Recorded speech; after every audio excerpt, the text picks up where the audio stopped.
Okay, so ito yung guide ko sa level 70 hanggang level 95 and yeah, let's start it. So, kapag level 70 na kayo, pwede na kayong pumasok sa Ruina Station and ito yun. So, bakit hanggang level 95 yung goal natin sa video na to is kasi sa tawag dito sa Ruina Station may magandang spot na pwede kang mag farm doon sa Ruina Station. So ang goal lang natin dito sa Ruina Station is hanggang level 95. Kasi bakit?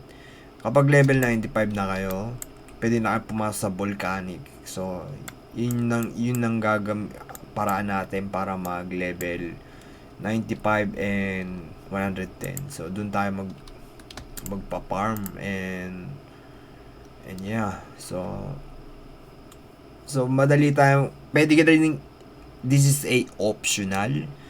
Yung ano nito, optional nito. Hindi nyo kailangan mag-ruin na station talaga. Kasi maraming quest na story quest, scenario quest, normal quest. And kapag hindi kayo warrior, force healer, or gladiator, napakalambot nyo. Hindi nyo kayang itank yung buffalo na spot doon. And tawag nito. So mas mahirap sa ibang class. So kapag katulad ng wizard pati force archer, malambot yung kayo. Kung may set kayo or nag-ano kayo, bumili kayo ng set na bago kayo nag-create ng account, recommend ko na mag-solo kayo kung kaya nyo i-solo yung dungeon. So, ayun yung guide ko sa 70 and 95.